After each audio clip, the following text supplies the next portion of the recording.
nga sepelaka na artiste Kofi moto oyo azo compliqué succès ya ndeko na biso artiste Ferre aluka sala makambo mususu parce que stade eza na ba norme po ba peso pe stade producteur nini oyo ondima ko tia mbongo ne anje plus de $600,000 a produit artiste oyo azana album eza na actualité na terrain te ava a politique makoti si Macron incroyable.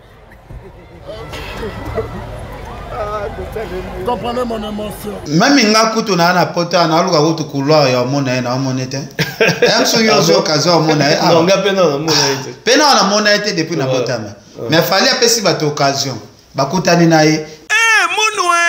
Qui a dit que Bandoule kozonga te chez Djonga 3 azongeli base na ye na Paris oyo yesika bozalaki kolia komela pe koyoka ndule na niveau ya 2 fois te boyebake bilenge zongi na Paris na niveau ya kosakana te chez Djonga 3 awa chaque week-end bilenge zongi ya ndule à partir ya le 17 février 2023 ouverture officielle ya Bandoule bokozwa chaque vendredi Suzuki Luzubu 4x4 grands chanteurs de mon pays à partir de 20h jusqu'à l'aube. Pe samedi, bokozwa CNN Alligator na baninga tout awa boko sepela joli kitoko. À partir de 20h jusqu'à l'aube. Pe dimanche sombele souka bisanga. Bokozwa Nokolias, Emile alias de Mingongo, la voix qui cloche et longo na wenge. Poussana tovanda en matinée live. Oyo ekobanda à partir de 18h tina minuit. Kasi tunanga inini. Kaka ceux qui aimaient la CDC. Mbala moko night club to boîte et fungwami à partir de minuit. Ti ba 5h avec DJ Bobo. Oyo akosepeli sabino na Bandoule pe na ambiance ya kitoko. Malolo. Oui frère, Babi Djonga. La Congolia. Futur. Hein? Nous te reçons la 50 boîtes. La Katakin, c'est Djonga. Chez Djonga Twanga Nantaba, Ezwami na adresse Oyo, Noisy les Secs, Nassime McDonald, numéro 25, chemin de Grou, 93 130, Ozamo Bimba. Chez Djonga Twanga Nantaba, Yangonde Zali mo boko ya ambiance, na kati ya Paris, pe na France mo Bimba. Salut messieurs et dames, là nous sommes bien sûr en direct de Fimbo na Fimbo, nous sommes en direct de Voilà Night, bien sûr il faut comprendre cette collaboration, on revient avec l'actualité, vous savez de temps en temps quand je suis là c'est pour qu'on parle d'actualité, pour qu'on se pose des questions, pour qu'on ait des réponses, pour essayer d'analyser de notre façon tout ce qui se passe bien sûr dans notre pays, la République démocratique du Congo. Alors vous êtes sans ignorer que l'actualité reste dominée bien sûr par la présence du président français Macron au niveau de Kinshasa. On va en parler dans cette émission, on va essayer un peu de poser autant de questions avec vous. Alors aujourd'hui on va recevoir bien sûr la personne qui s'appelle Ken Piana, hein, notre ami. Avec lui on va essayer de poser toutes vos questions pour avoir quand même certainement des réponses. Bobangate parce que nous nazaraso nazanae akendaka mingi na komisa te mais avec lui to mekana ko analyser bien sûr ça banalise eza objectif par rapport à actualité nenge eza koleka na Kinshasa. Alors Ken Piana, comment ça va? Ouais, ça va bien Carlos Mujai. En tout cas, plaisir à trop de sous ya parce que oza parmi bana mboka oya mayele o pena bauta na Congo avec plein de bagages. En tout cas, ça la bien. Ero yambanga parce que nayebi ke to sola vraiment masola bien namonaki osangisa ke bandeko na biso o ba sala pe musala ki kombata balita trop vraiment na mboka oyo mais ba préféra ki ba bengisa micro na yo bosola concernant ya makambo etali fali pour pas ko soutenir fali nayebi te to sola ngoka na kati ya émission esala bien ngana na bien. Tout ça toujours à Bruxelles, donc ma campagne qui est bien. Voilà, boni Bruxelles, boni bana depuis yaki, ça se passe comment en fait? Parce que poto goya sika izara penda facilité. Est-ce que tu essaies de s'en sortir, aux s'habituer ou bien au moment où ba poto legi tellement pas si mingi, ça aurait été mieux na mise à la na Congo. Bon, et ça n'a pas répondre à deux volets.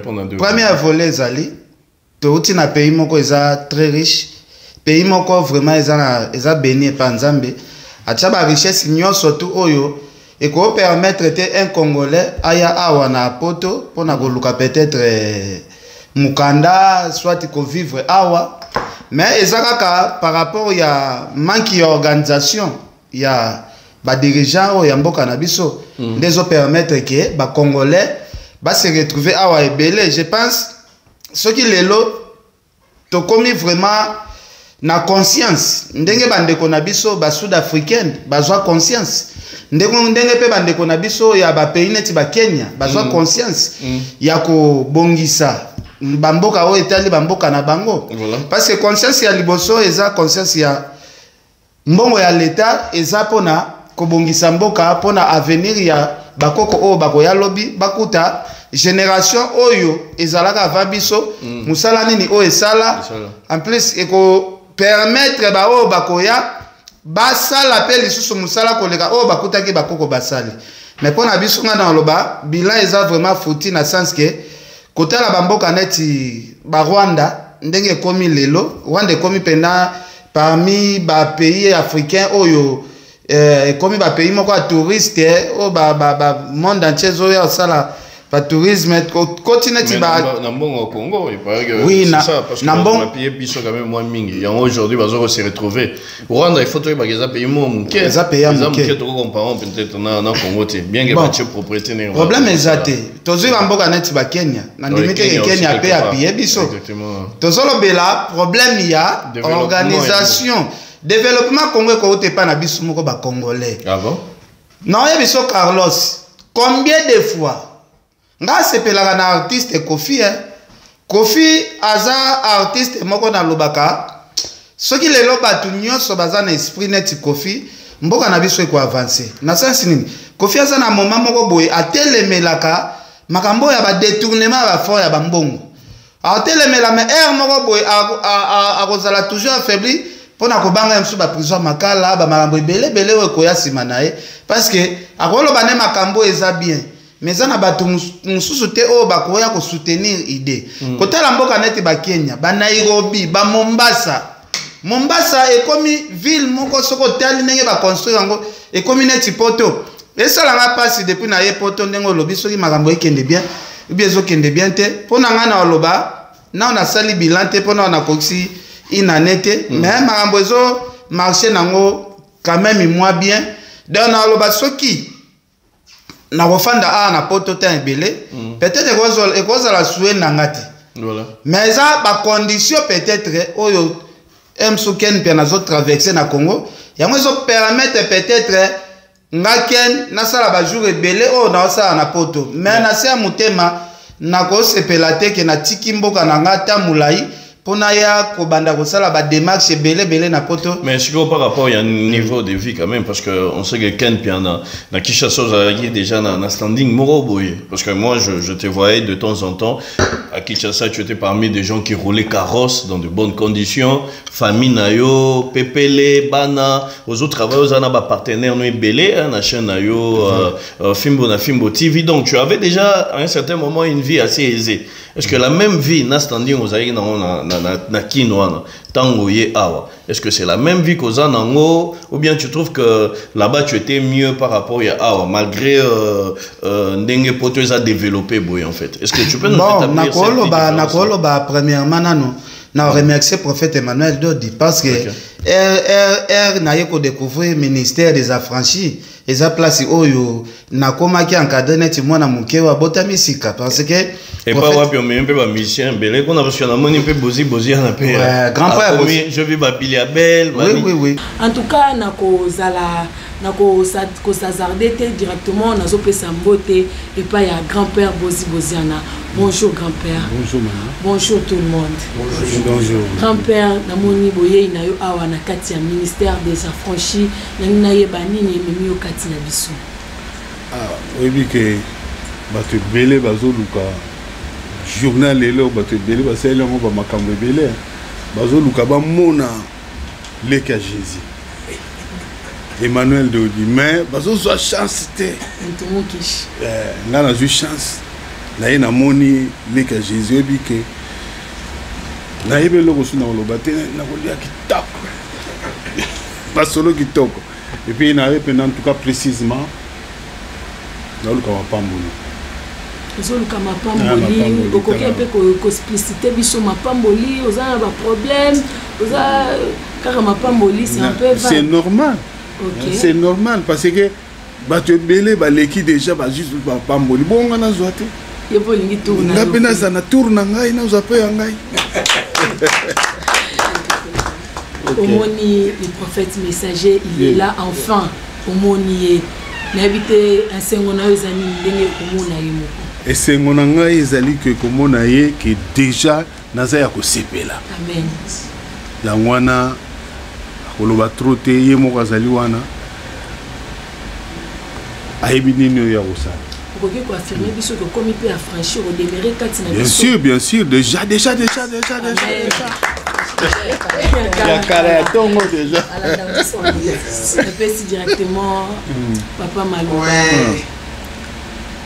Ndeko basina ndeko mibali mo bisika nyonso kola biso apparition na ngai comme empereur ces derniers temps ici na tikala na église c'est rare même na filmo nous na le cas si je suis très bien le lesson ça monene na yambi mupaya monene mais baikon ya musique yebi est zokola souvent bolanda matin na lobelaka mingi grand-père bosibojana ezala na rende saba ezala dugule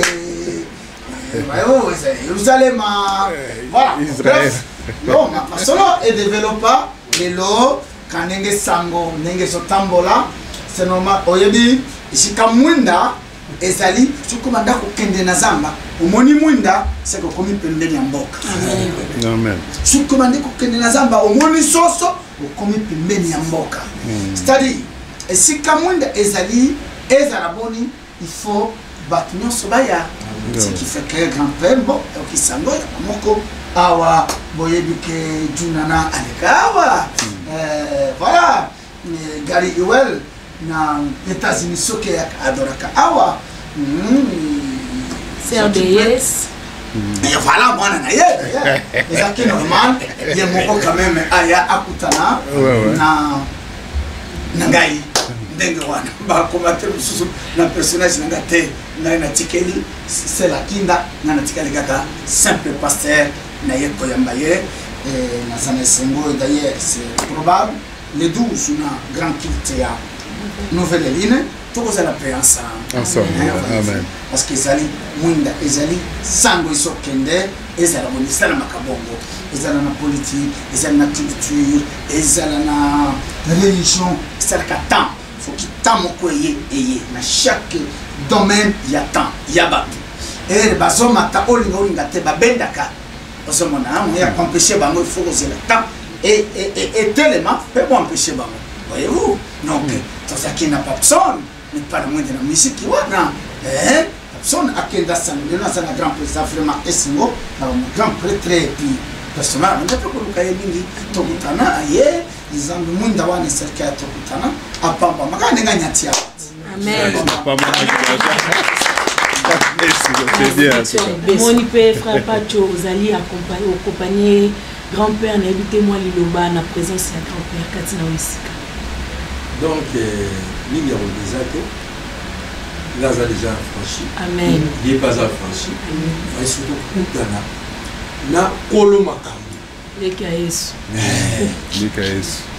mais nene baka moni il faut eloko za na tana moni ba prophète basala ki tana tanza matina musana na ye bopanza matina musana na ye boye bolomola ntima azosala marketing na ye te azosala ka marketing ya Yesu Kristo azolinga kaka ganika ba ampona Yesu Kristo pona ye te vraiment mingi ya boleza te na sukira Sœur Sarah Boyenge merci la Kinda la jolie merci beaucoup la prophète Emmanuel Dodi mutakata makambo ya bakini kisasa tango ni déjà ikokaki kala azalaki na sanzete abimi mubange tozana esengo ya omona moto abanda masolo ya bana basi bayemba ava bango baba na wemba wana yembisi mutu nanya yemba kitotanga bakombo te sans polémique mutu abanda masolo oyemba yeyo toyebi ke déjà ndenga komi awa makambo déjà eza bien akoyembisa pe basi awa la nouvelle ligue P oyemba pe déjà kozala parce que yemta banda masolo oyemba toza sans polémique. Oui, d'ailleurs c'est probable à composer les nzembo moko boye. Pourquoi pas? Il y a mon sala. C'est le problème. C'est pour la star, c'est-à-dire étoile. Ce qui tango wane de tout ce qui n'a pas tango wane. Alors ne ya mo sala bon to bengi bande comme susu ba ya ba bénéficier na bola moyo ezo sopana ya ofele. Grand prêtre, grand père, tout le monde essaie. Vraiment, il y a mon quête, il y a mon ennemi. Merci. Tout le monde. Aïe. Du coup, que ça polele, il y a qu'à sauter aux aliawa, sauf que sauter aux aliments qui ça, il va dans mon cas, Kanaka, Makamo Sali Belé, c'est partout, bien sûr, c'est ici, le monde des aliawa, Kolo Yesu, Apabola, Yokaboye, Opabola, parce que ça peut bien. Ok. En tout cas, merci beaucoup. On est à la fin. Tu as appris sur l'occasion.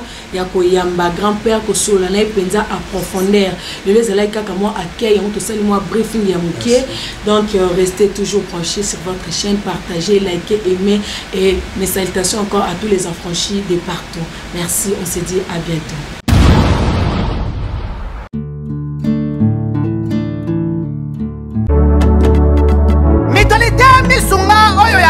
Mandela, la pétrolière, boyebake, et il y a une idéologie à Sika. Donc, ce qui papa de maman avali kopela, awana kate bakini, komitungisa te ya kotinaka mbongo na kini, kaka soki obengi na numéro oyo, oza mobimba de koyo na kini, akozwa soin de santé gratuitement.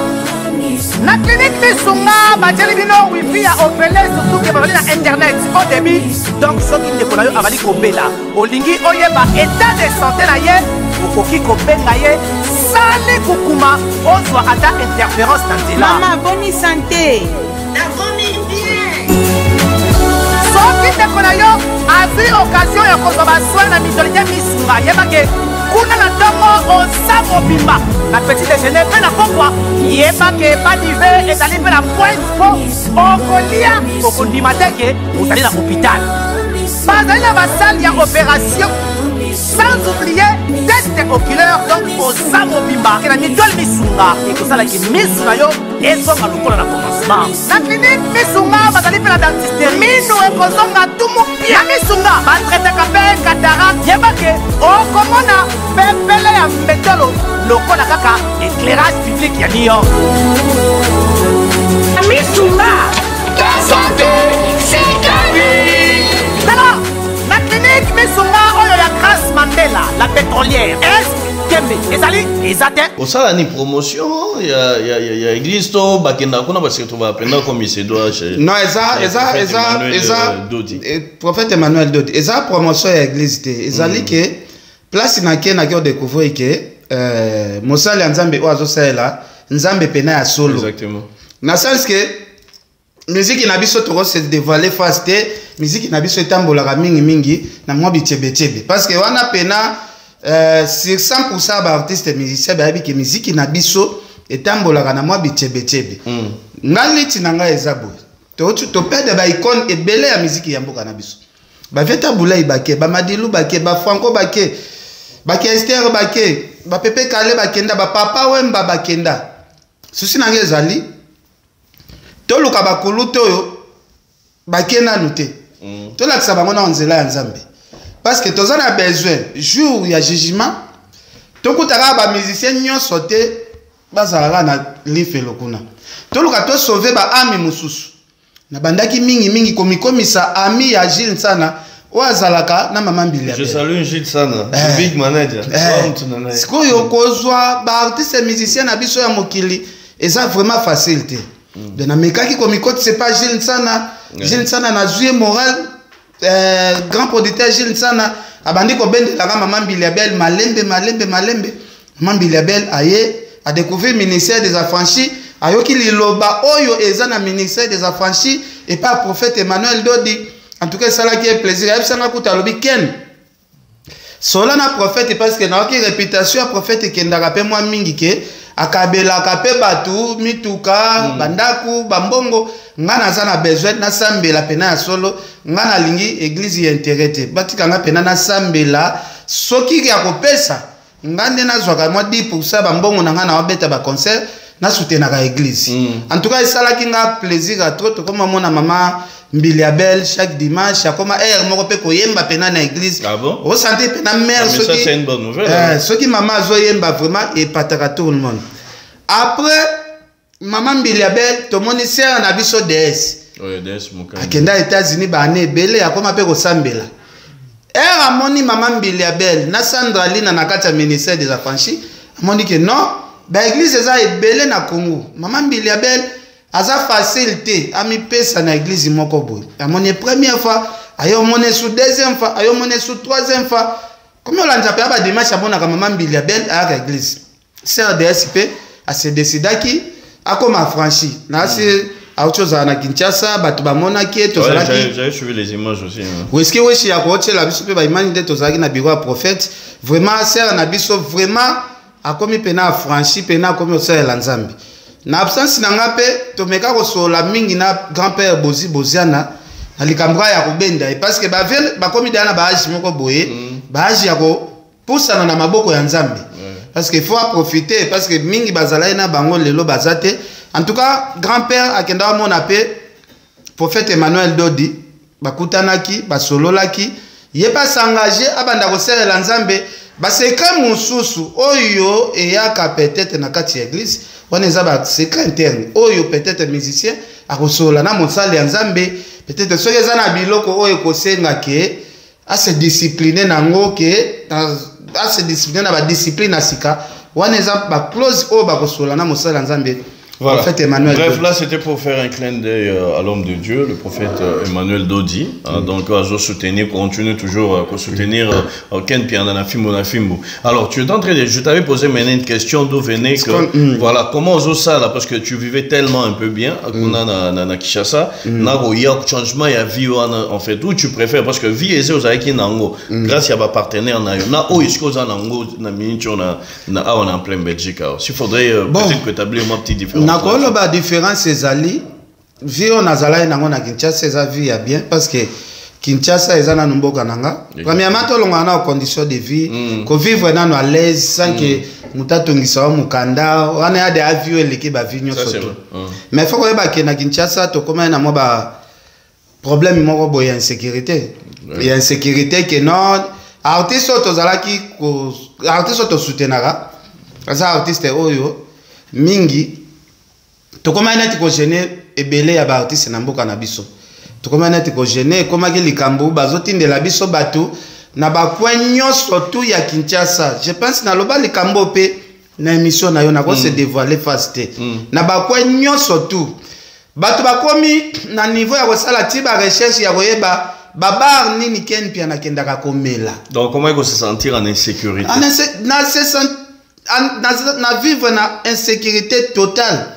Na komi na niveau ti ba ke kotela nga poison na place nga azolaki poison na ebité soki ya mso na bar moko boye na ebité parce que ah bon tu na poison oui nga azolaki na autre chose ba traitement ya ba poison na janvier nzoto na ngezalaki ya kokita pena makasi na riskaki nga na perdre vie na nga chance prophète Emmanuel Dodi ba prière na yepe lo sambo et soutenaki quand même maram na ngekende bien na mimonaki siko o e comité na niveau ba poison boye na koma vraiment na niveau ya insécurité ya makasi mais là c'est que ndenge naza awa nde na ye kotika na poto na eka na pema na landela pe condition ya santé na nga pete exactement na autre za na poison kaka ne passé poison na peso senga na na poto fo na pema ti na landela nanu soki santé na nga ezongi bien te ya mona zo moi exactement. Moi j'aimerais se poser cette question Thibaut Zouara ba risque ya makasi bongo pour les artistes et musiciens congolais. Donc ça dit Bozora ba risque bondi maka ebele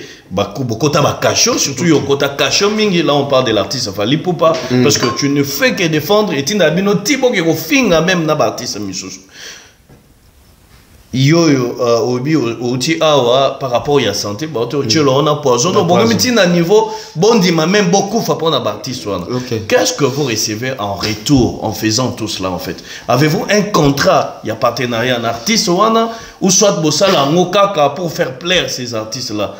Borisé Baning pour beaucoup matin niveau on dit matiba chabino ba poison en zoto pour un quelconque X artiste en fait. Bon, premièrement, Carlos, merci pour la question. Nga na loba, na contrat moko na falite. Na loba ango na haute voix ke jo fali. Mutu moko artiste moko ya Congo pe a retravailler makasi koleka ndenge fali a travailler lelo. Na loba ango ke na fali wana eza jour oyo aina ngate parce que na kozala toujours au milieu du village na loba la vérité. Lelo batu ba mona neti biso to soutenir fali to soutenir fali te. Fali musala na ye nde ezotinda biso to lobela musala na ye. Na mboko na kuti ba jeune neti ba Joël Salambi ba bunda fort. Joël Salambi jo. Joël Salambi bien. Mwana mama Odette Omombo azo bunda makasi. Siko fali po pazo bunda biso to bi fali aza numéro 1. Mani lelo na explica batu na Congo wana kaka ba Congolais ba teti. Na explica batu na bi Kofi et pas fali azalaka papa ya fali te. Kofi azalaka mama Maria o abota fali. Na sensi nini? Jésus avaya na mokili. Nzamba tindaki na kanali ya mwasi. Mwasi o nzamba itilizaki ezalaki mama Maria. Jésus fa bota manasima mama Maria.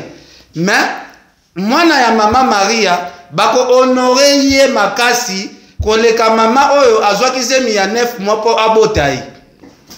Même histoire ya fali na via na biso mopao fali aye ko botama. Na musicalement abotami et pas grand prêtre Quadre. Mais grand prêtre Quadre azaka canal ya bénédiction ya kobota mwana yo aza na makambu neti ya Jésus Christ. Donc lelo makambu o fali azo sala pona nga vient na biso mopao a trouver un normal parce que ya aza mama Maria pona nga lelo na benga vient na biso mopao aza papa ya fali te mais aza mama Maria ya fali parce que fali aza neti Jésus ya miziki ya mboka na biso ye falaki abota masima ya mopao na sima mopao kobota ye akosala miracle koleka ba musicien nyonso tu oyo babima na miziki ya Congo parce que lelo kotala makambu o fali azosala na miziki na biso ya Congo. Et comme moko soki na fandi na chambre so na teli mwana mobali na makambu oyo asalaka depa longwa quartier la tepa ya mama na e Maria Olomide natalaka na babikamwisi oyo avant 12 ans ya carrière na ye moko. Akenda déjà ko affronter sali ya munene neti Zénith. Avant 12 ans ya carrière azalaka invité par Kassav babeta na Stade de France o babeta na ba président we ranson avant 12 ans ya carrière. Avant 12 ans ya carrière na ye azwaka déjà occasion ya kotambusa ba artiste na ye presque Afrique mobimba. Lelo fali azomemela muziki ya Congo ba bénédiction oyo muziki ya Congo depuis ebanda nanu batikala kozwa biloko abongo te. Tozui ba Grammy Award tozui ba trophée o ba kosa biso ba disque d'or. Mais qu'est-ce bien tout ce que tu as dit c'est expliquer pourquoi na loba vient na biso kwa dazaneti mama Maria ya mema ega zemi ya kobota fali ndenga botami awasala tiko ba miracle. Mais Quadra au Zoloba Kofi Olomide a sala presque nyonso tout ce que Mamuto Zoloba fallait sala c'est pas du nouveau presque nyonso et BLP ba sala yango avant fallait merci beaucoup de gens qui ont été non et BLP ba sala presque fallait tous à la peine clair frère depuis Congo ezala Congo tous na ba Maréchal Mobutu tous na ba Lumumba tous na ba président Kasavubu tous na ba président Musée. Le seul artiste depuis histoire ya Congo ezala le seul congolais na longolais na l'étiquette artiste le seul congolais oyo azui président français le président français écoute Ken toujours comme on laisse-moi diriger police et émission les camarades français les actualités on va en parler je sais que on a un peu trop enthousiasmé pour le Bela on toujours mais question c'est là toujours ça analyse non mais question on a posé parce que aujourd'hui l'exanga combien à plus forte raison, aux gens soutenir Fali parce que Azo Sala, ça c'est vrai, aujourd'hui on doit le reconnaître que Azo Sala la fierté, il y a musique congolaise. Moi je l'ai toujours dit, bah tout le monde comprend yango. na retour en fait parce que c'est ça que je suis en train de dire les lots bondima ko risquer ba vie na bino les lots yo olobi ko kimi Kinshasa oye poto parce que Alex Amwata mais kozonga oui mais parce que vie na yo tu sens que ça penda en danger tina niveau ya poison est-ce que ces artistes là reconnaissent au moins cela na tour na bango qu'est-ce que tu peux nous dire aujourd'hui que non les lots so kinga na za boy souvenir tel boye et ça pour na fali pour parce que yo ndimi tina niveau okufa pona parce que poison ne koka pe ko bomayo ba kashoko ta rapport ko kufa en fait merci tu vas comprendre au moins que Ken a raison ya ko sala oyo asala ka lelo pona fali poupa bon moni so etoke na angle wana ya koloba na sala ka boye pona fali il faut siko prouver peut-être na question na OK obi ke ba musicien ebele pe na Congo soki to ana ba musicien mibale oyo ba sala mi koleka fali oyo ngana ya koloba ke fali azosala mie koleka ba artiste nyonso ya Congo là peut-être kotangela nga bango comme ça toke na débat parce que na ndimite ke soki na olobela fali na makambo fali kaka azosala na ndimite ke na mérité fali afutela nga na ngombongo ok d'accord là c'est clair donc on comprend que ça là parce que c'est l'artiste que nous défend oui les les locaux on a retour afutanga par rapport à quoi soki azalaki nde na ba capacité ya makambo na olobela ete là ekomi coopération ya l'art wana ekomi business mususu osokompa wana ekomi business mususu. Non mais ce que tu fais et ça au moins na musala na bisonné to travailler boy vous à la paix attaché de presse d'un artiste donc ça dit tu go banda ko paie sa information na à tout moment et ça va signer un contrat pour accompagner l'artiste par rapport à ce qu'il est en train de faire mais s'il faudrait seulement reconnaître ses mérites les autres singate au fin à batu misusu parce que oyo aza au top aza na niveau et là il y a une grande différence siko terme wana ya woloba ozo finga batu misusu pour kumisa mtutel il faut on me ko prouver ngana no depuis to bande émission awa ça longo mingi bat la biso les loko ma bête noire ya artiste belé parce que la discours ezara bien té langage ezara bien té ezara direct té tout ça mais langage ezara bien té ezana moment moko pe to soutenir ba président we rapper to soutenir bango à 100% ezala apeka boy conflit na batu nazana moment moko pe na soutenir vie na nga mopao héritier aussi c'est là to héritier na oya yana moment moko na soutenir mopao oyo grand pote la dilu ya tindelanga batu ya ndenge na ndenge ba Felix waze kwa kutu batinda batu balukanga ya ndenge na ndenge mais soko tali ba série on nga na soutenir mo pa era boaki nga na 6e chantier akobwa ko pamba te sa musala mo boyo zo sala aboka nga na 6e chantier parce que ezaka elie kofi elenga parce que lelo wana za vie na biso za icône na sali trop na musique ya mboka na biso na soutenir siko toyo kende pe na héritier erabimisi héritier alongwe wenye muzika maison mais ayo sala orchestre tozo soutenir héritier Watanabe mais na kati ya ko soutenir héritier tozalaka batu pe belé na ba Karine Mokonzi ngana abeta c'était toujours nabi héritier na minute oyo ana moto ya danger mais mutaleki héritier za fali et que là voir même le problème na héritier ba Karine que non ndeza boye wata tala kutuken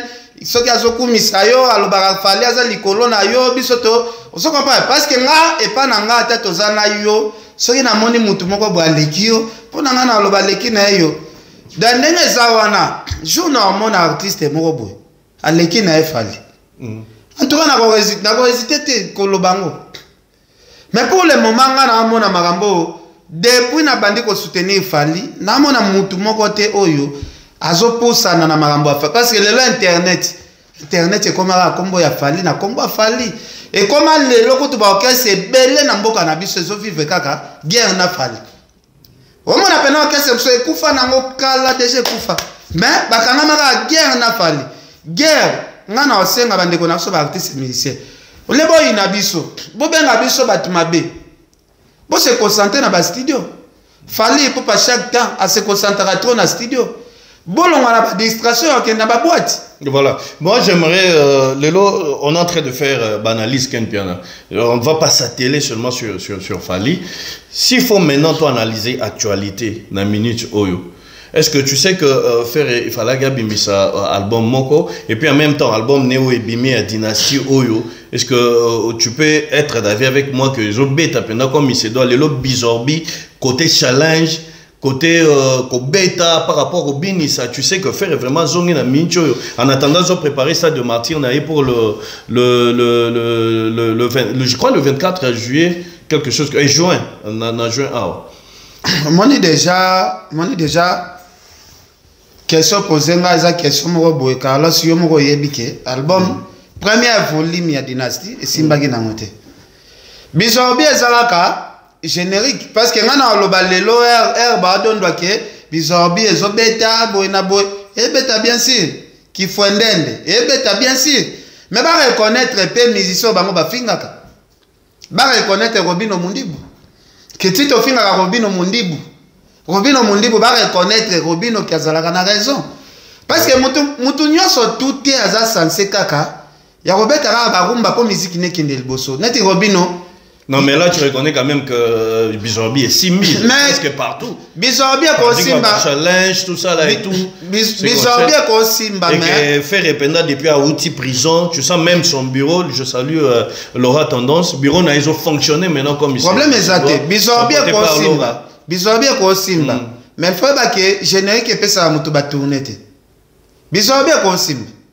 Bizorbi est comme Simba. Dans si on est influencé bateau. Non mais pour exagérer. Barum mais c'est belé na dynastie lelo na ba boîte ezo côté barum bandé même à Bruxelles moi j'étais dernièrement en 144 il y a eu un moment même na Lise ou bien chez Dazoflex espace la paire là que je salue au Benabiso tout sangana à Bruxelles il y a de rumba de faire et que je mais pour nani bolo bela mingi Nzemba David Mangaya te pour na mona yango de beta. Mais voilà heureusement que tu connais il y a d'autres chansons aussi.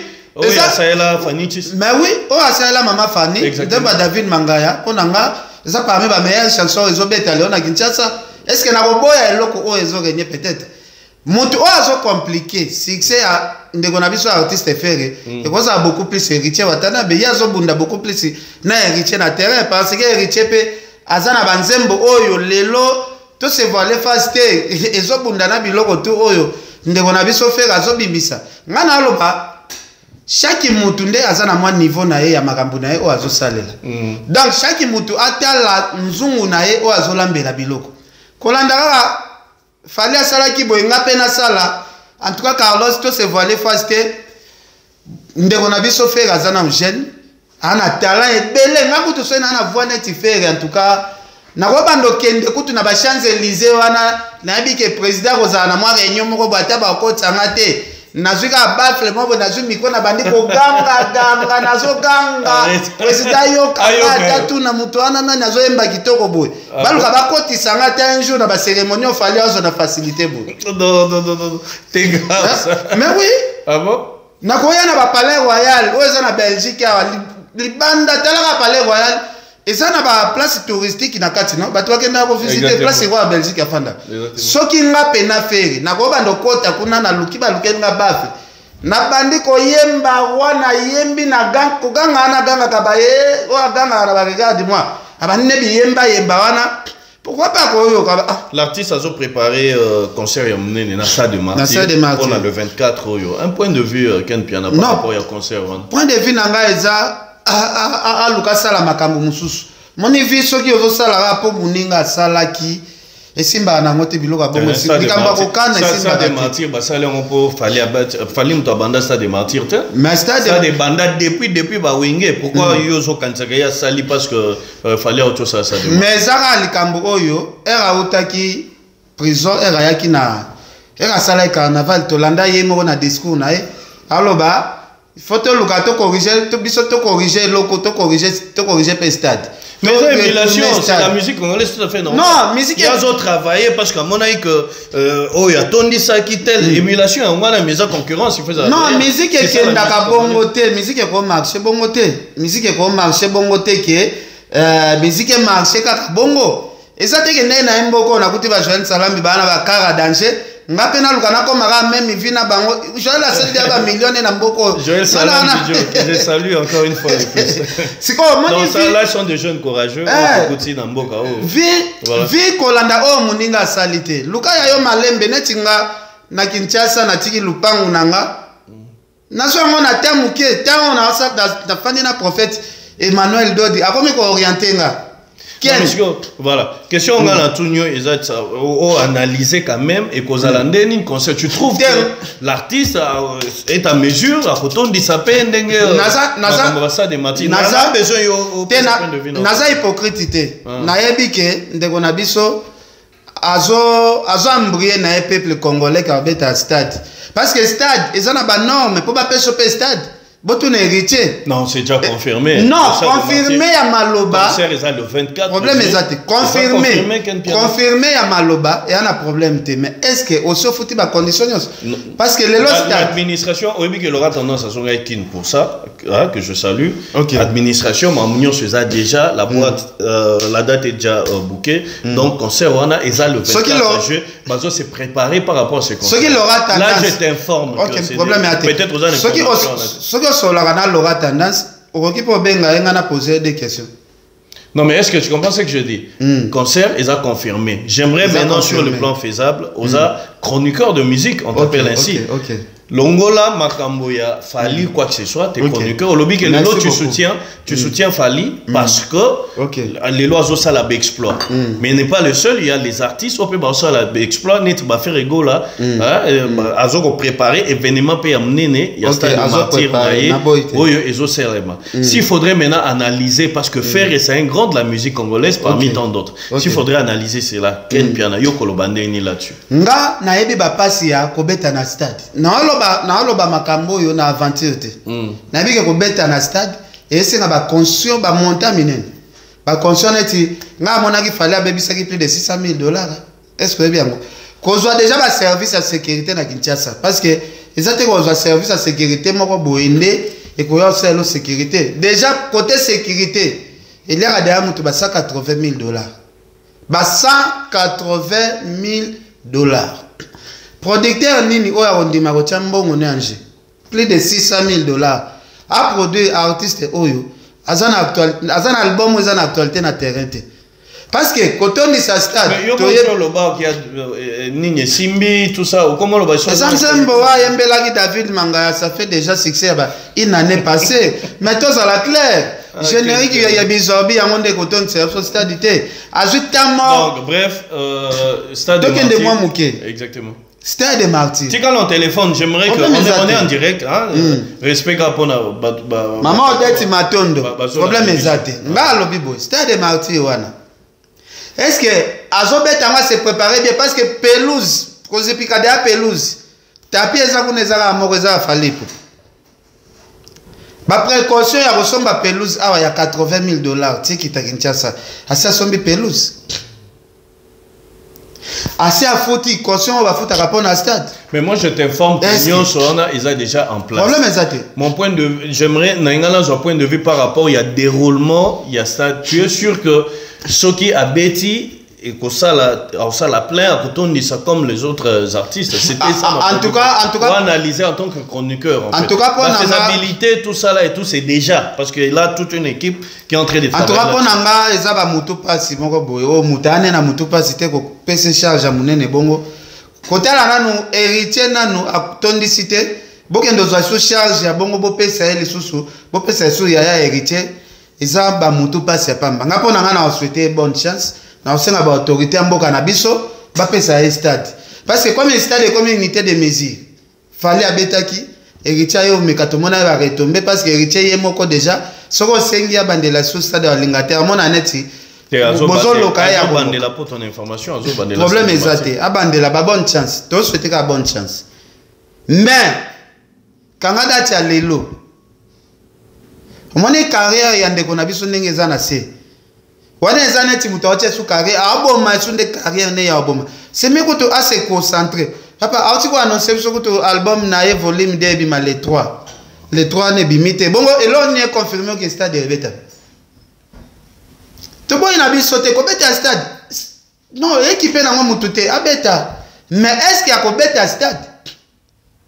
Parce que le lorsque il fallait pour pouvoir sa camarade ya président France, ce qui a lobby à zonge l'année stade na ata lobby ata ba tele date ya lobby stade ya ne buka na kaka. Voilà, qu'est-ce bien à Siko ya bisa masiko faire de pas bandi musique. Aza camarade ata ya nani? Non, non. Comme manga na terrain moi j'aime bien. Ok, non, la terrain na alors, on va parler d'actualité. Comme on est en train de le dire, toujours bêta, toujours ma solo. On essaie, tu essaies d'analyser parce que c'est toi qui parles. C'est toi qui moi, je suis pas là pour te contredire. Donc, moi, là que Nayambio, bien sûr, Yonde Ozopé, ça va point de vue now. L'actualité reste dominée par na Loba qui a déjà annoncé émission. Et ça a dominé et a arrivé à président français Macron na Kinshasa. Donc, j'espère que c'est pour la toute première fois que le président s'est retrouvé en République démocratique du Congo, ensemble, Wakutanaki, il y a eu la conférence de presse, na Moyi, mais avant cela, il y avait déjà annonce. Parce que tout le monde a fallu na Élysée, à Kenda na président Macron, place où et puis Pessanaki rendez-vous que tu okuta na Kin, on met manga na quartier na Bandal, tout ça là et tout. Et puis Erwa Koma sur place, tout le monde a eu une conférence de presse, on a parlé politique, après n'a pourquoi fallait à Kenin. Moi j'aimerais ngala tout ça la banalise moko oyo bandeko batali va comprendre que non Ken parce que moi il y a mon moi ebisanga Ken kolanana sambuya kana te mais alobama misusu et on dit ça ramailler les Ken na makamsolo comprendre vraiment que non azo fali koko manaye na bandal na Macron selon yo ndenge yo somona ndenge aux informations. Ok. Est-ce que fallait était obligé pour confirmer qu'il fallait naïe à kende ko s'afficher na Macron na bandal parce que toto machin moté pour le moment Macron azaki bienvenu na katia Congo té sur le plan politique parce qu'il est parmi bateau ba finansaka bangona na biso qui sont les Rwandais les lombo qui ça bien té ba souffrir mais qu'on dit ma fallu s'afficher avec moto bongo les sous na niveau ya Kinshasa. Yo ko analyse on est. Bon analyse nanga za premièrement ndenge bato bazolo ba président ya Europe baza parmi bato ba financer mboka et bambongo pona bato ba attaquer peut-être République démocratique du Congo. Voilà. Entre autres la constitution ya République démocratique du Congo richesse ya Congo eza pona ba congolais te. Richesse na biso premièrement eza la richesse ya monde entier. Chaque mutu aza na courage na ye abuki o ya koki kobuka wana na constitution ya Congo soki olandeli na constitution ya Congo ba diama ba biloko tuto zalaka nango ezalaka pona biso ka ba congolais te eza richesse ya mokili mobimba là ozolo ba ironiquement donc ça ironiquement mais landela histoire soko koti histoire bien ba yebisa yo richesse ya Congo ezali pona ba congolais kaka teza richesse oyo eza pona mokili mobimba. Premièrement ngana otala te ndenge bato bazoya kopiye biso bazoya kopiye po babongisa epa na bango tokende nanu pa zapa est-ce que ngana yo na Congo tomona te ke mutu mususu aza mpiake bapesi ye bokonzi lelo lobi abandi kotonga ba immeuble mutu auti mpiaka afutela chambre salon azwi poste lobby après lobby abandi bisomba en désordre na basi ya bamakangu asombela bango bapale mbongo wana oyo congolais yo moko bapesi yo poste ya munene o dirige bapesi yo poste na mboka na yo mbongo wana oyo ba ministre ba premier ministre mususu ya mboko to ebike bakotaka mpiaka lelo bakoma na via ba château bakoma na ba immeuble mokili mobimba batonga kaka na Congo te ok na fui d'ici de okuta biloko na bango na bapoto bana biloko partout bana biloko soki bazalaki na bolingo ya Congo tolongo wana ba makoke bana bolingo ya Congo te ba finance ka te bato ba loba ba congolais ba yibaka na ba poste ba pesa ba bango nde bana bolingo ya Congo koleka ba mako to mona kape na misu na biso moko to mona kape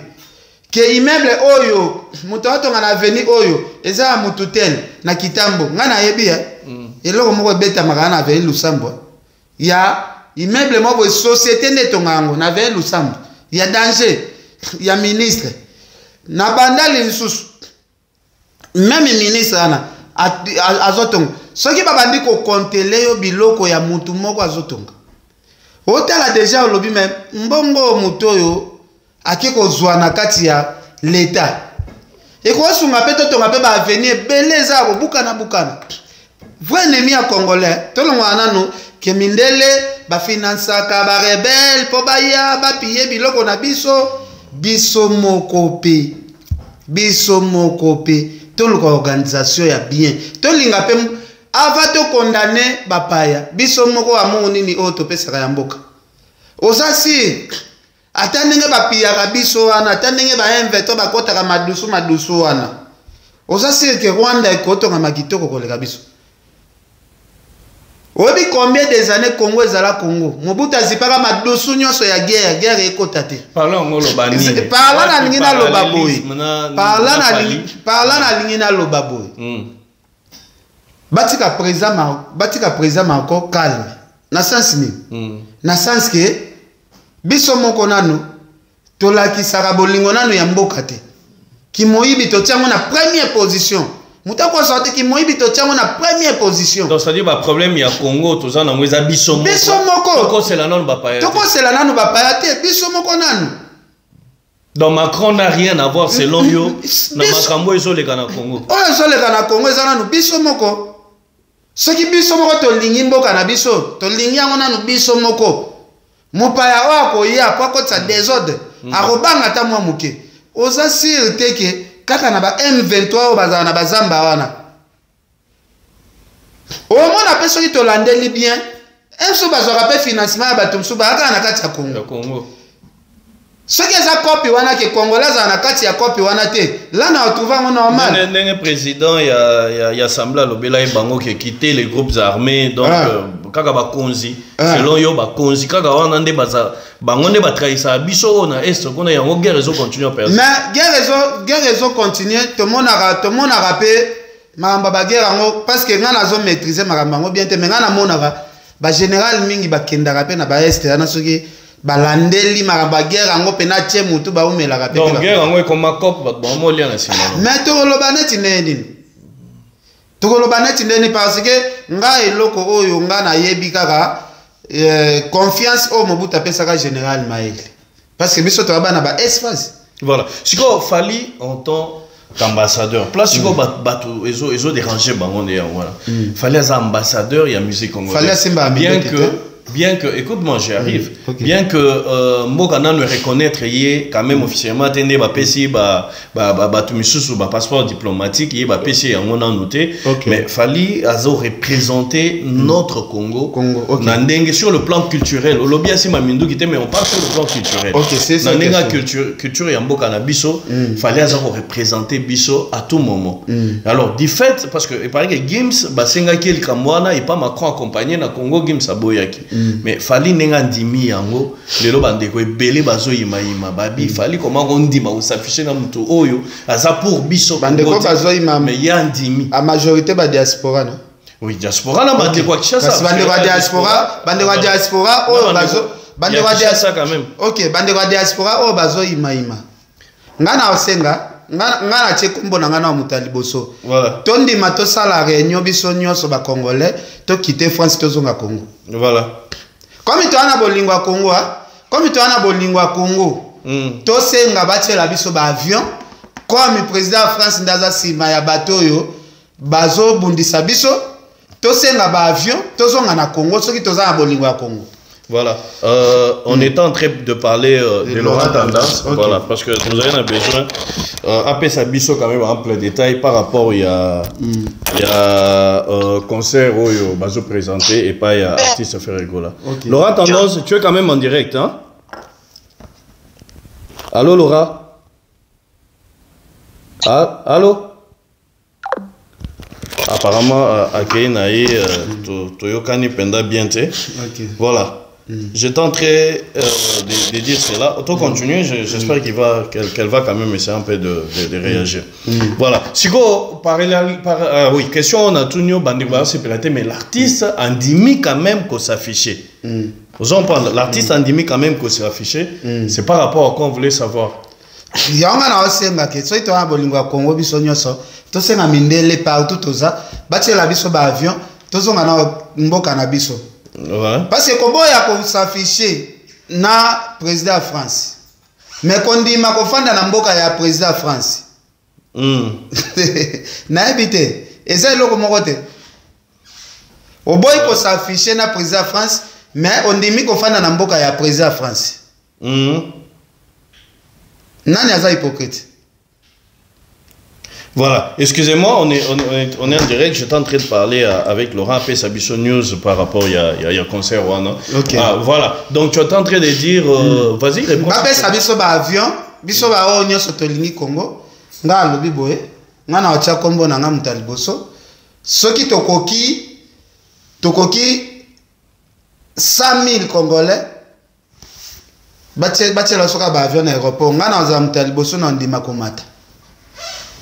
Pona ki patriotique. Omoni bolingo te olo ba ke non fali ke kondima tout ça.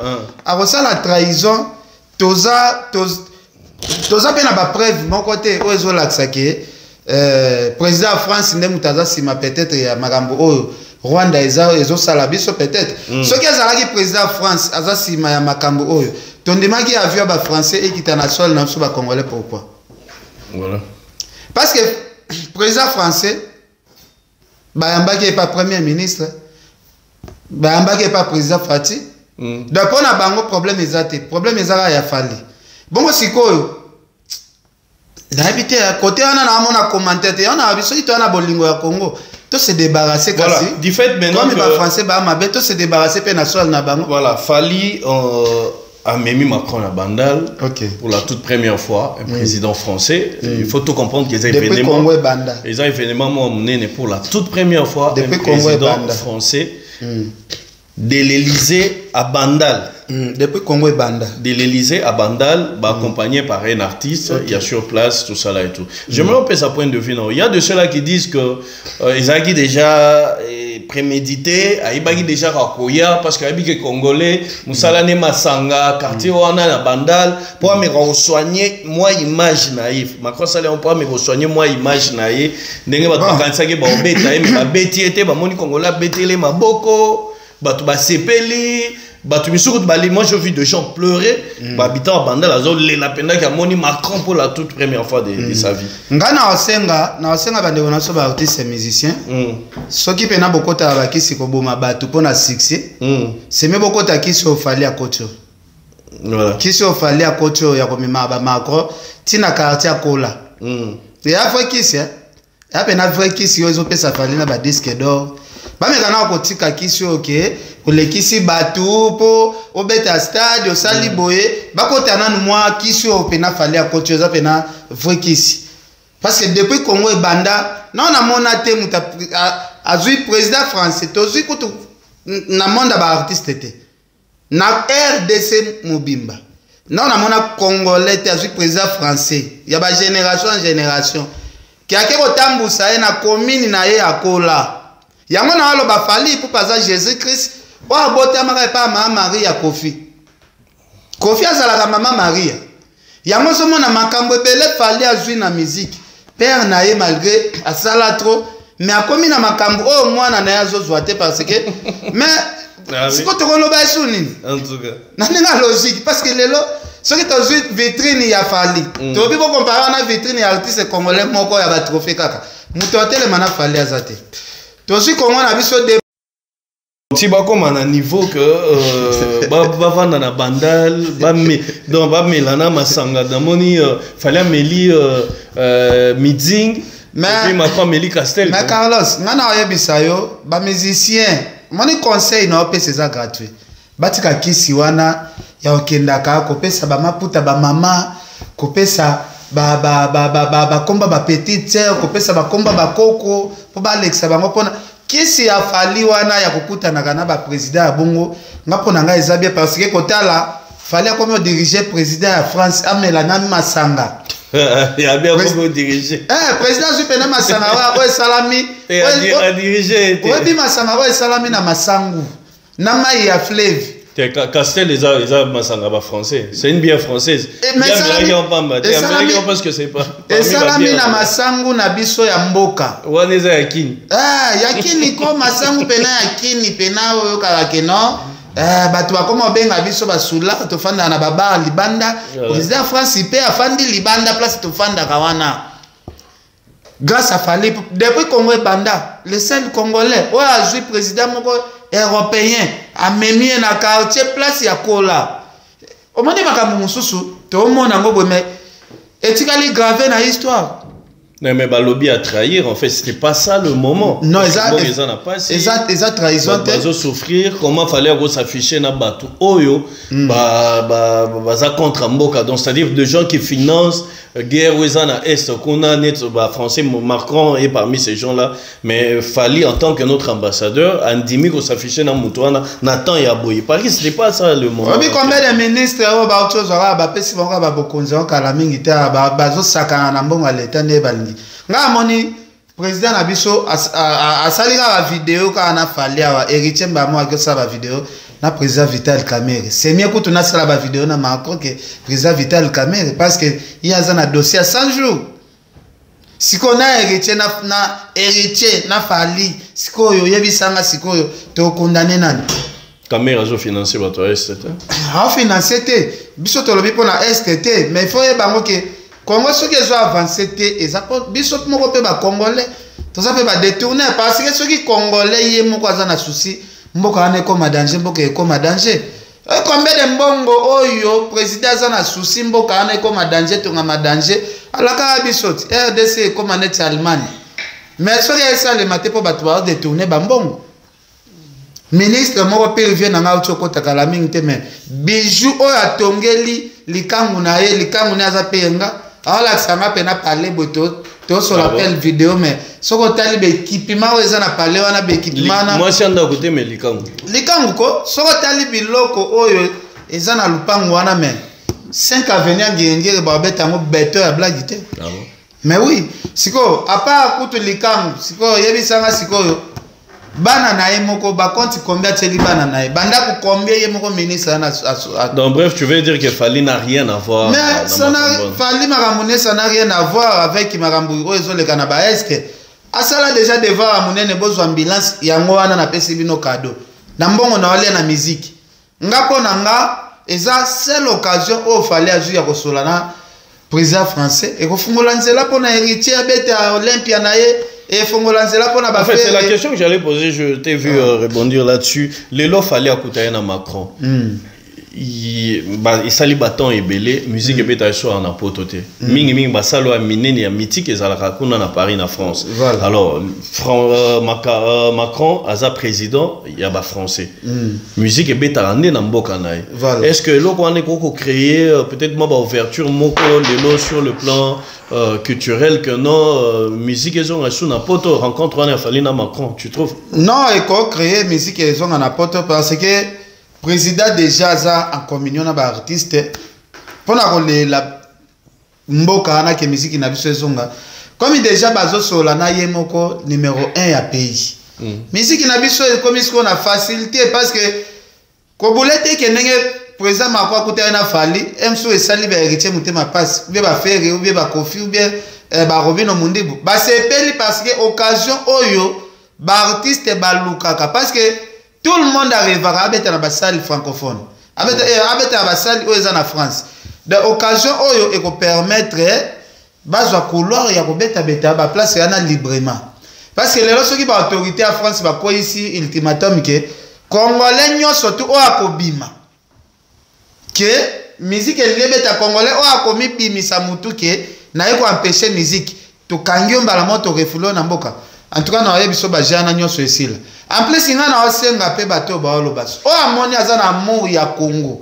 O amoni présence ya Macron nenga kanga ki ba photo na Fali mabende batambola na Fali mabena bandal.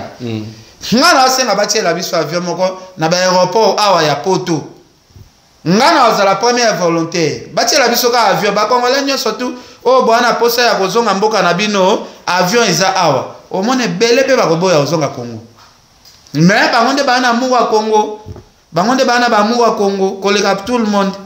Donc c'est-à-dire sur le plan patriotique on peut dire cela ainsi que non Bissonios on est patriote, Bissonios on est congolais.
Politique, ma côté ici, Macron.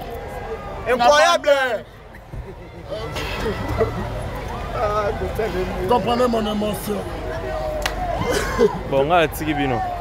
Allez. La Tigibino.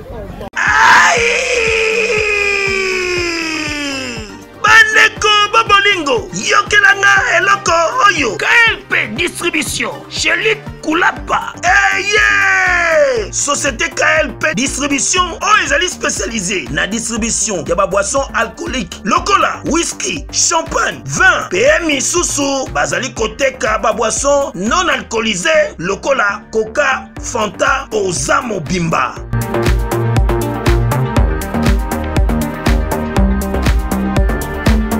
Zomi awa na l'île de France, oyo bazali kosala distribution partout. Mingi penza awa na l'île de France, livraison ti bisika nyonso kolinga. O na salle de fête, o na ndaku, o na dépôt, bisika tout okolinga. Ozamo Bimba. Benga bango na numéro oyo 068 54 17 740. Société KLP distribution chez Luc Kulapa. Yango nde fandisi masolo ya spécialité distribution ya boisson alcoolique pe non alcoolisée.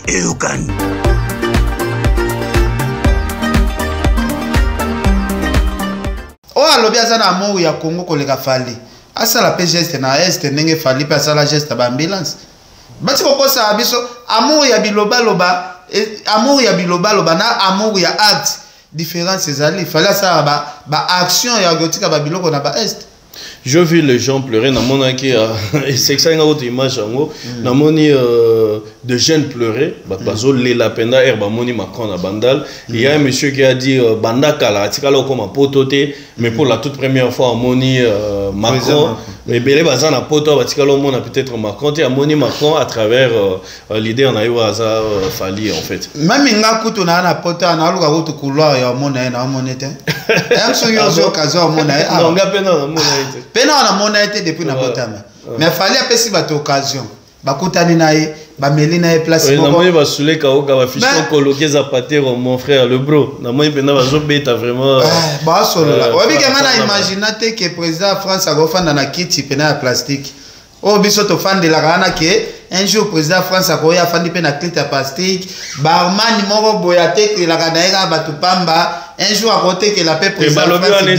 C'est politisé, tout a été déjà prémédité. Que tenga yaki wana pour ba monaté que ba il n'est pas congolais, on va utiliser Fali pour ça là. Maintenant à utiliser Fali te alobela ebe mokonzambo kana biso alobi ba problème na bino bolati sabiso te. Ba problème na bino eza makambo na bino moko ba congolais.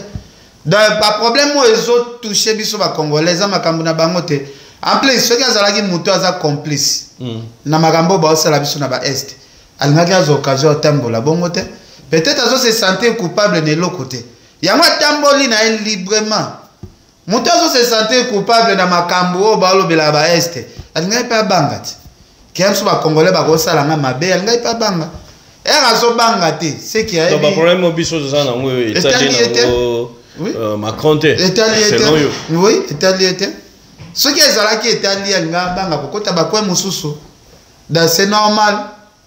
C'est normal en tout cas na pesa mbote na CCR pour les Lumumba Patrick Amisi grand prêtre venanga Patrick Amisi papa Tizon Masani Mutema Mahamati alandi biso en tout cas Joël Salambi maman Odette Matondo na cri na pesi mbote na Chanel Salambi donc c'est ça. Voilà, le lot Batubazolo Mbogezo souffrir Ken Piana. Dernièrement, j'avais compris comment Zorbeta c'était par rapport à Makambango, la population congolaise est en train de souffrir sérieusement. Okay. Balobi, pourquoi Fali a préféré qu'on attend au moment où parce que même le qu'on a bassin en Gims à Boya qui a l'ingagité, mais il fallait accepter quand même dans ces moments où Batbazo souffrir pour Aya Kokuta comme Macron na Bandal tout ça et tout. Quelque part il paraît que c'est une trahison en fait, on peut le dire. Non, exact trahison te Gims baza ba artiste o ba koli ah ba fandana ba président français wana ya marque na marque. Fali eza ba occasion o ba artiste na biso balobaka. Azo occasion ya bongo. Ça trahison te. Ngana na mona place président Marco azu congolais moko te akati e ba pota atie na liboka tutie mais na histoire à Congo. Toyoka pe ba histoire ya bato mususu pe batuta ba congolais na maboka. Siko yebi sanga ba congolais o batuta pe na ba congolais na maboka. Na président Sarko nani o tokolo baza bien. Sarko te nani Macron. Donc ngapo nanga eza nango ki mutema mabe.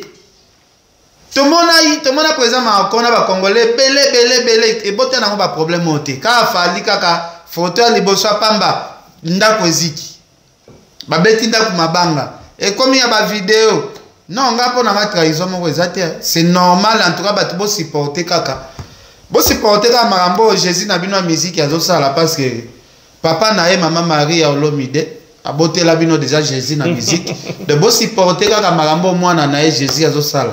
Voilà. Donc, après, à part actualité il fallait acheter concert moko azoro beta na Grand Hôtel. Na Grand Hôtel. Ils ont pour le monde concert ou bien ils ont Rotana. Na Pullman. Na Pullman a tiens $300. Les gens disent que c'est cher quand même $300. Exagéré quand même. Ngapo nanga fali achango. Ngapo nanga fali par rapport ya Mazara Simi Mikolo qui s'est fali à Mikolo telmeza makasi. Qui s'affalie à les obenga ba millionnaires, les obenga na ba président ya ba monde. Achango pena moins cher. Fali na minicho yo na ba Congo boy nenga umela $300 moins cher. Non, moins cher makasi. Fali que beta concert ya $50,000 droit d'entrée. Mais oui, c'est pas vrai ça. Au moins la tête que vous exagérez quand même na. La lobby boy. Au moins 300 dans ma propos na bino quelque part. Au moins $300 fali ache. Boyo ka batu babuka na soma kolokuna. Et comme on a fali alekisi batu. Tandis que kisi o fali asimbi na minicho ya ba président balandaka ya ba roi balandaka e. Et c'est ma semia che concert moko boy droit d'entrée 50,000 chaba. Comme ça to sala nano to mesurer nano batu pena ya mbongo ya Congo. C'est soit a che concert $50,000. Batu ya ba prêtre ba Côte d'Ivoire ba koya ya ba Gabon ba koya. Fallait ça déjà ba patron na ebele. Fallait ce qu'on livrer ba mata concert moi 50 chaba. Mais abetika 300 wana po aboya mokili yelo ba n'importe quoi mais batu ba sala ba polémique té batu ba kobuka na suba makolo bo sala suba polémique té po na lobi 3 16 ans muke namoni okamwe mais omona ba scandale ko sema na 300. Voilà, merci beaucoup Ken. J'espère que tu auras chuté déjà Awa. S'il y a un dernier mot par rapport à l'analyse de Lelo, interview à Lelo, tout ça. Dernier mot ezakaka mbanga ezapasi qui s'il fallait à côté et troubler ma mémoire qui s'il fallait à côté vraiment et à qui s'y moroboye donc il n'a mon anenga ko analyser sur maramba falite d'être monika président France atamboli na fallait comme me laisser ba masanganeti mwana muke alessie maboke ya babandal donc ba mama ba maboke na kutu bandima te un jour liboke na ngana osala président France akolia mais fallait laisser ba mikate na ba venir sumbi donc qui s'y a fallu wana les autres troublés na moi mutu donc na osenga ba artiste congolais boluka ba adversaire mususu kaka boluki ba adversaire mususu comme ça et permettre biso na ba analyse tout ça ba analyse ya ba musicien ndenge musique ezo évoluer mais ce qui na ba analyse to comment mélanger bino esuna fali et comme aneti ba biso ba keni to finga bino OK président France pe ayo batse so moto likola moto ba musicien pe bazana bango belé na mboko yaki opona tambola ka na fali so mona teke biloko wana ezo sala pasi mais anabiso afan saka biso kimia na ndako awa. Est-ce que tu ressens les polémiques na ba maman mususu ba na poto? Sans zolo ba Lidi Balimaka. Ma Lidi Balimaka. Tala siko nenga yambaka biso na parler. O santé mama motema moboto ma Lidi. Lelo oana chance ozu mwasi ya bien na poto. Bande ko na biso ba frère na biso congolais ebele ba luka basi ya kimia nete ma Lidi ba ozwate. Mais tala ma Lidi ndenge bozalaka na depuis ba époque tozali na kini awaya na Kinshasa ame maso banzela mai tolia maboke tozo sala ambiance partout. OK ça ville na ya menaka tina poto yo yamba batu. En tout cas ma Lidi na PC bambote. Voilà, merci beaucoup Ken Piana. Moi j'espère qu'on est presque à la fin. Aux en quelques salutations parce que tu combines. Non, na PC. Ça éditorial. Patrick a mis si bambote belé na PC batunyo surtout balande biso bambote belé en tout cas naza fier mutema na ngeza na esengo. Kotala depuis histoire à Mobutu Bakasavu Buba Musée Balumumba les seuls congolais wa tambusi président il y a le président de France na bandal na place à Kola allié pe biloko à bandal en tout cas fallait pour mettre la place à Zali. Voilà, merci beaucoup. J'espère qu'on est presque à la fin. Aujourd'hui, on a essayé un peu de collaborer avec Ken Piana. On est en direct de Fimbo TV et voilà, Night aussi en même temps. On va commencer désormais à collaborer peut-être un peu comme ça. On va rester toujours objectif dans ce que nous sommes en train de faire. Alors, l'actualité, comme on disait, c'était dominé par l'arrivée de l'artiste, l'arrivée du président Macron en RD Congo. J'espère que vous l'avez vu, accompagné de l'artiste Fally Ipupa et en même temps aussi il y a des concerts qui se préparent. Là je suis en train de voir côté des Ferrego là qui est en train d'organiser un très grand concert. J'espère que c'est pour le 24 juin déjà à Kinshasa au Stade des Martyrs. Bien sûr concert on va aller belé qu'on a parce que pas préparatif et Salama toujours avec Laurent Tendance. En même temps Kofi Fally est en train de préparer aussi un concert là-bas à Kinshasa. J'espère que ça sera pour ce week-end déjà. Allez-y très nombreux. C'est à $300 au niveau de Pullman de Kinshasa. Les lots, tous qui ensemble, j'espère, Bomoni na Latinois, pourquoi? Parce que tous en a deuil, on vient de perdre un grand-mère à moi, bien sûr, surtout au Sala Boy, Moussala, parce que Moussala existe, Sala Yango, de perdre un grand-mère à moi, bien sûr, Matang à Bakunda, j'espère déjà, lobby, là, je présente mes condoléances à toute la famille Moujani. En entre-temps, je vois ma mère, maman Catherine Moujani, je vois Joey Moutanga, merci beaucoup. Famille Moujani. Mobimba tala tolati pe noir exactement parce que vous avez obligé Joey Moutanga mon frère ça je vois pasteur Jean Bosco Kankonde, je vois Janon Moujani Chassalom, donc Christophe Moutanga, c'est vraiment toute la grande famille Moujani va perdre maman na bango oyo ngai na obengaye grand-mère, donc mes condoléances à toute la famille Pépé Kabasele BOL Kabasele Moujani Master P, Solange Moujani, toute la famille réunie bien sûr. Et puis merci aussi beaucoup à LG Balimaka. Moi je vais vous revoir encore une fois prochainement dans cette émission, dans ces analyses toujours ensemble avec Ken Piana. Gros bisous et bye bye.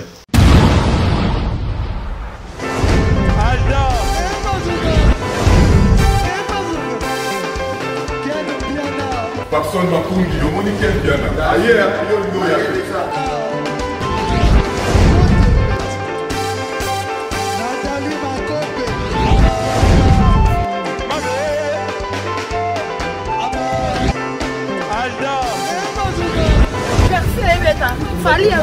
bato oyelaki yango donc makambo ekende bien.